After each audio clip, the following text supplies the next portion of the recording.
নমস্কার বন্ধুরা, cuisine by কেয়াতে আপনাদের সকলকে স্বাগত জানাচ্ছি। বন্ধুরা, আজ আমি শেয়ার করব দুর্দান্ত স্বাদের শাহী পনিরের রেসিপি। তো চলুন দেরি না করে আমার আজকের রেসিপিটি দেখে নেওয়া যাক। শাহী পনির বানানোর জন্য এখানে আমি 300 গ্রাম পনির নিয়েছি। পনিরগুলো এই রকম বড় বড় চৌকো করে কেটে নিয়েছি। এবার এতে কিছু উপকরণ মিশিয়ে নেব। প্রথমে দিচ্ছি নুন হাফ চা চামচ, জিরে গুঁড়ো হাফ চা চামচ, হাফ চা চামচের একটু বেশি ধনে গুঁড়ো, হলুদ গুঁড়ো হাফ চা চামচ, আর কাশ্মীরি লাল লঙ্কা গুঁড়ো 1 চা চামচ। এবারে সমস্ত উপকরণ আমি হালকা হাতে মিশিয়ে নিচ্ছি।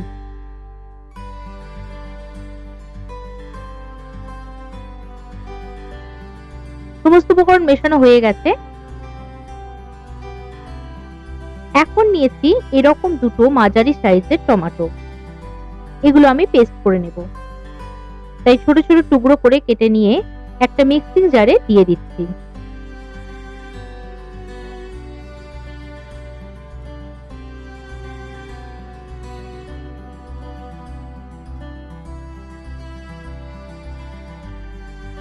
তার সাথে দিচ্ছি আগে থেকে ভিজিয়ে রাখা দুটো শুকনো লঙ্কা। এটার একটা স্মুথ পেস্ট বানিয়ে নেব। পেস্টটা ঠিক এই রকম হবে। মিক্সিং জারে দিয়ে দিচ্ছি ভিজিয়ে রাখা সাদা তিল 1 চা চামচ আর ভিজিয়ে রাখা কাজু বাদাম 2 টেবিল চামচ। এটারও একটা স্মুথ পেস্ট তৈরি করে নেব। একটা ফ্রাইং প্যানে দিয়ে দিচ্ছি 2 টেবিল চামচের মতো সাদা তেল। তেলটা হাই ফ্লেমে গরম করে নেব।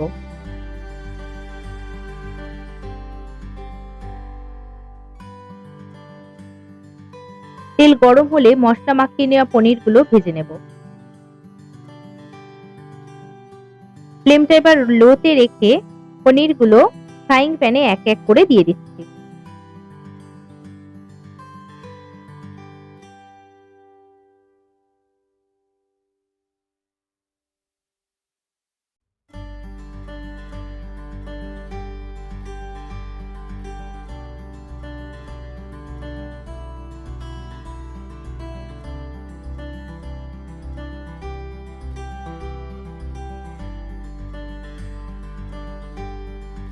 এখন সমস্ত পনির দেওয়া হয়ে গেছে। এটা একদম হালকা করে ভেজে নেব, কারণ পনির বেশিক্ষণ ভাজলে শক্ত হয়ে যাবে।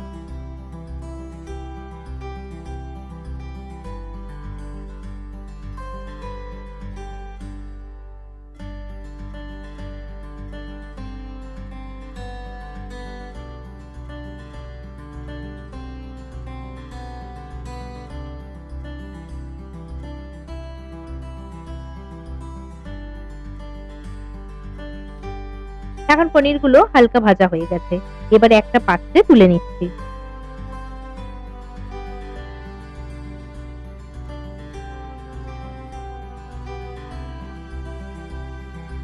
ভেজে নেওয়া পনিরের ওই তেলেই দিয়ে দিচ্ছি একটা তেজপাতা আর সামান্য গোটা গরম মশলা।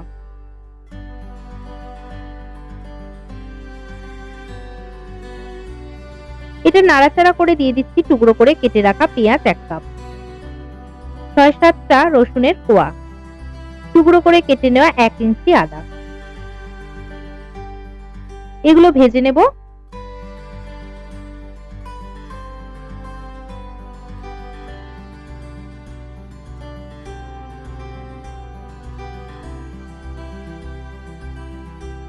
আর ভাজা হয়ে এলে 1 চা চামচ কসুরি মেথি হাতে ক্রাশ করে দিয়ে দিচ্ছি।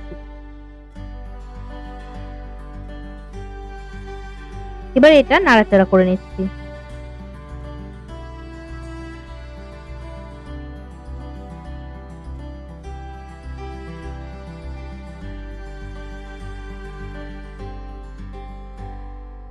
এই মশলাটা ঠান্ডা করে পেস্ট করে নেব।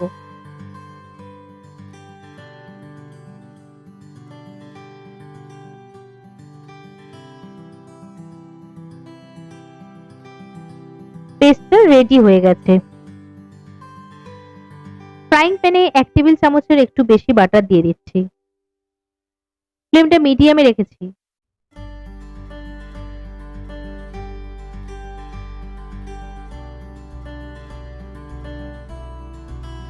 বাটারটা গলে গেলে দিচ্ছি 1 টেবিল চামচ কাশ্মীরি লাল লঙ্কা গুঁড়ো।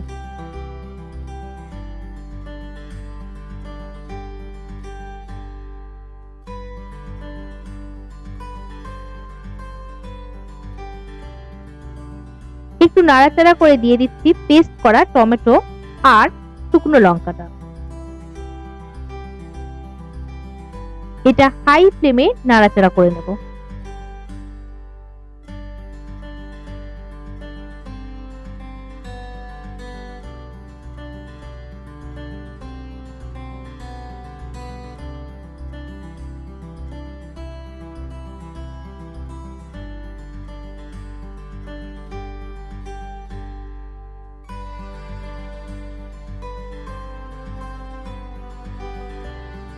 এই সময় দিচ্ছি স্বাদ মতো নুন, 1 চা চামচ চিনি। এটাও মিশিয়ে নিচ্ছি।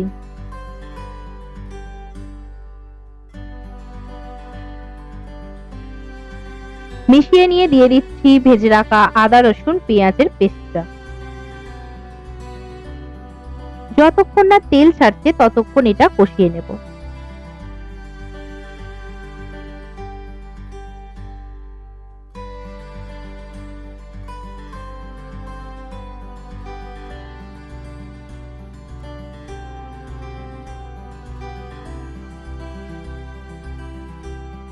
ভালোভাবে কষা হয়ে গেলে এবং তেল ছাড়লে দিচ্ছি কাজু ও তিলের পেস্টটা। সাদা তিল অপশনাল, আপনারা চাইলে নাও দিতে পারেন। এবারে এটা লো ফ্লেমে কষিয়ে নেব।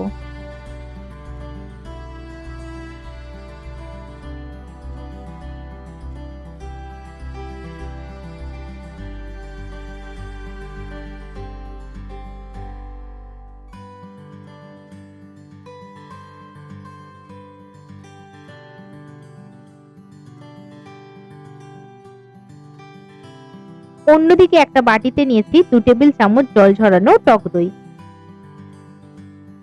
তাতে দিয়ে দিচ্ছি 1/2 চা চামচ ধনে গুঁড়ো, 1/2 চা চামচের একটু বেশি জিরে গুঁড়ো, লঙ্কা গুঁড়ো 1/2 চা চামচ,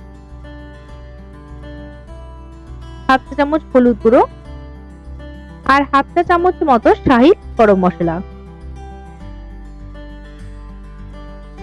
এটা মিশিয়ে নেব।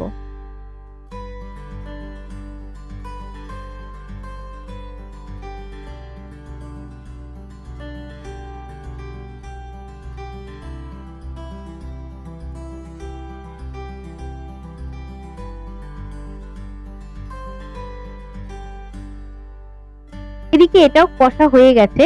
এখন দইয়ের মিশ্রণটা দিয়ে দিচ্ছি।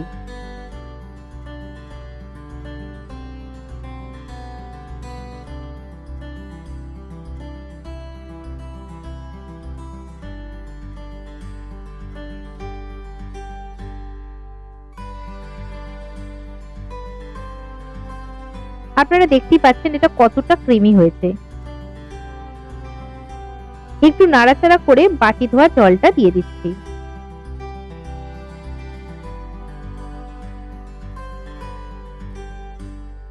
এইভাবে আমি 7 থেকে 8 মিনিট ধরে মিডিয়াম ফ্লেমে কষে নেব।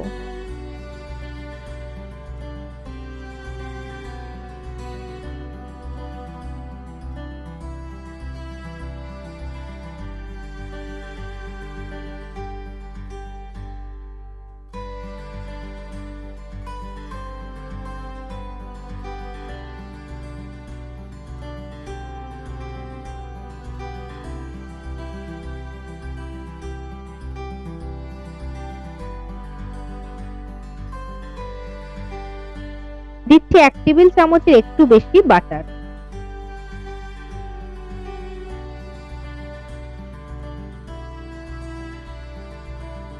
বাটারটা মিশিয়ে নিয়ে কিছুক্ষণের জন্য চাপা দিয়ে দিচ্ছি। কিছুক্ষণ পর চাপা খুলে নাড়াচাড়া করে নিচ্ছি। আর দেখুন এটা কষানো হয়ে গেছে। এই সময় দিচ্ছি 1 কাপ গরম জল।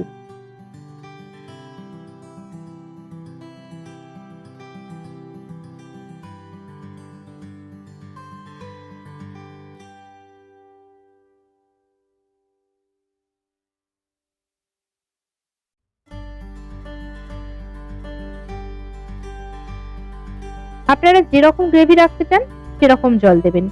এই সময় আমার নুন ও মিষ্টিটা একটু কম লাগলো, তাই আবারও দিচ্ছি পরিমাণ মতো চিনি ও নুন। এবারে দিচ্ছি ভেজে রাখা পনিরগুলো।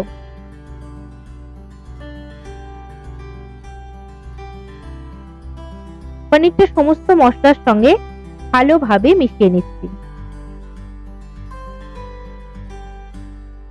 দেখুন আমি গ্রেভিটা একটু ঘন রেখেছি। আর আপনারা যদি এই গ্রেভির ঘনত্বটা একটু কম করতে চান, অর্থাৎ পাতলা রাখতে চান, তাহলে একটু জলের পরিমাণ বাড়িয়ে দেবেন।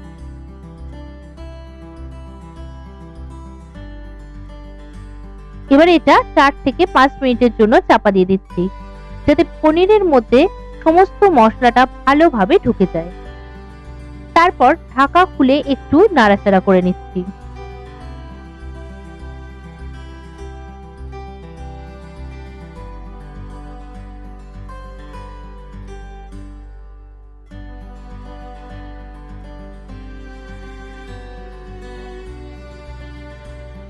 দিচ্ছি 1/2 কাপ লিকুইড দুধ। দুধ দিয়ে আবারও নাড়াচাড়া করে নিচ্ছি।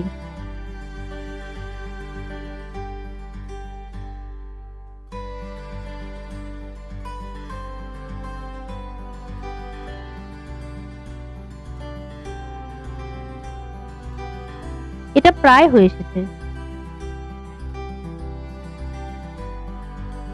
এবারে সব শেষে গ্যাসের ফ্লেম অফ করে দিয়ে দিচ্ছি ক্রাশ করে নেওয়া কসুরি মেথি 1 চা চামচ।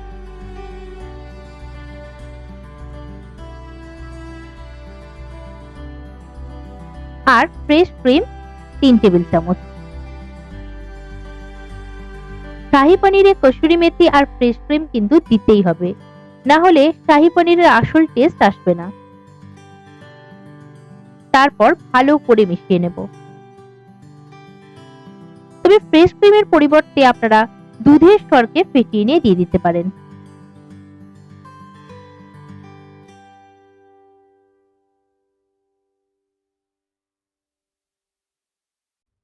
তৈরি হয়ে গেল শাহী পনির। এখন আমি সার্ভ করার জন্য একটা সার্ভিং বলে এটা নিয়ে নিচ্ছি আর সুন্দর করে সাজিয়ে পরিবেশন করব। আপনারাও আপনাদের পছন্দ মতো সাজিয়ে পরিবেশন করতে পারেন। এটা নান, রুমালি রুটি, তন্দুরি রুটি, কুলচার সঙ্গে গরম গরম পরিবেশন করুন। বন্ধুরা, আমার এই রেসিপিটা আপনাদের যদি ভালো লাগে তাহলে অবশ্যই লাইক করবেন, কমেন্ট করবেন আর বন্ধু বান্ধব আত্মীয় স্বজনদের সঙ্গে শেয়ার করবেন। আর হ্যাঁ, সাবস্ক্রাইব করে আমার পাশে থাকার অনুরোধ রইল। আর যেসব বন্ধুরা অলরেডি সাবস্ক্রাইব করেছেন তাদের অসংখ্য ধন্যবাদ আমাকে সাপোর্ট করার জন্য। সকলকে অসংখ্য ধন্যবাদ।